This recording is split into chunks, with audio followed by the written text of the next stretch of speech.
Hi, Stan Ehrlich again. In this chapter, we're going to discuss trend lines. Trend lines are very popular with vertical bar charts and also candlestick charts. They're very easy to draw, and occasionally they have outstanding results, and I'll show you a couple in this next several minutes. On our first chart, we're going to go to the US dollar Japanese yen, and you can see that back in September of 2005, you had a couple of lows in price. Then a few months later, specifically January 12th of 2006, you had another low in price. Now, given that point in time, you could have easily drawn a bull trend line across those points, and so far you don't really know whether this line is going to be legitimate or not. You need 2 points to start a trend line. You need 2 points to start either a bull trend line or a bear trend line. Bull trend lines are drawn under lows as markets trend higher, and bear trend lines are drawn above highs as markets trend lower. Therein lies the phrase bull or bear. So back to the chart, we'll see what happened, which I've already had a glimpse of. As time passed, we came down close to the bull trend line and bounced off it dramatically. That's an excellent example of a bull trend line holding. And time is passing and the market is slipping back down close to the trend line again, and it should hold if the trend line works like we hope it will work, and this market should start to rally. We also have a little bit of an oversold condition at the moment, so this is somewhat idealistic. And there's the rally. Nice move off of that bull trend line. And here we have a test of the trend line a couple of weeks later again, and another oversold condition. And let's see what happens here. Before I go any further, trend lines don't last forever. Bull trend lines and bear trend lines don't last forever. They are eventually broken. And when they are broken, they're usually broken in a very decisive high volume, typically, big move, typically, manner. So it's very important to watch carefully when markets are in the process, right then, right at that moment, right that hour, right that day, how it acts when it either breaks the trend line or does not, and it bounces off the trend lines. So let's see what happens on this particular occasion. Since it's at the trend line again and oversold again, my first thought is that it should rally off of the trend line. And here we have another rally. That's good. But we know somewhere along the line here, this trend line is going to get broken. Bounced off the trend line another occasion, although it wasn't oversold. But we don't have any higher highs. This trend line is so far not broken, and there's no bull trend.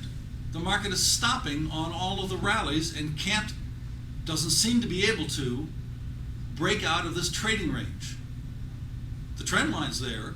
Eventually, if the trend line continues to hold, it'll force prices above, 119, 120. But that hasn't happened. On the other hand, if that resistance area at around 119 continues to be resistance, it's going to force prices to go below the trend line. And what you've got is a market that is now attempting to break it through on the upside again, and it looks like it stopped again. Oh, look at it bounce off that trend line so perfectly for a day or so. Uh-oh, that's a break.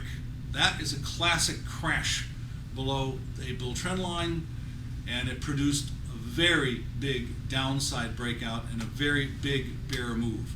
In fact, we also have a breakaway gap involved on the next day after the trend line was broken. So the trend line worked very well for a while, was of great help in putting on some bullish trades that turned out to be decently profitable. And when it was broken, we stood aside. We might have gotten short, but at least we weren't long anymore, and the market crashed. Well, let's look at another trend line. This one's going to be in a index. It used to be called the CRB, Commodity Research Bureau Index, or the Inflation Index. Now they have renamed it, and it's called the CIY, or the Continuous Commodity Index. It's the same old historical numbers, and I believe it's still calculated the same as before. They just renamed the contract. This is an incredibly great example of a market that has formed a bull trend line and is still holding, for better or worse, because it means the longer this trend line holds, the more inflation we will have. And this is real-time data.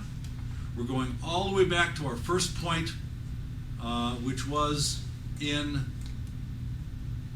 2005, May 23rd, 2005. You have a first decent low, and then you have another low a couple of months later in 2005.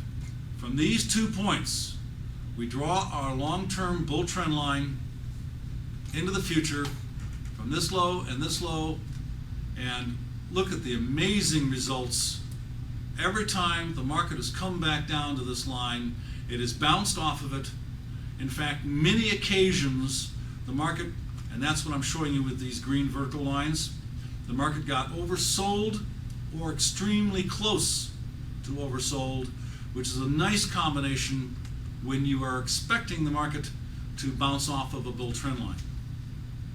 Really good examples of long-term trend line holding. It has now been more than 2 years since this market has formed this trend line, with 1, 2, 3, 4, 5, 6, 7, 8, even 9 if you wish, more tests of that long-term bull trend line. It's a rather incredible example. I very rarely have seen an example quite this profound. And there we have some good examples of bull trend lines. You just flip-flop the chart upside down and look in a mirror, and you got yourself a bear trend line. And obviously on rallies coming up to bear trend lines, you want to get an overbought condition if possible. It's exactly the opposite situation. Thank you very much.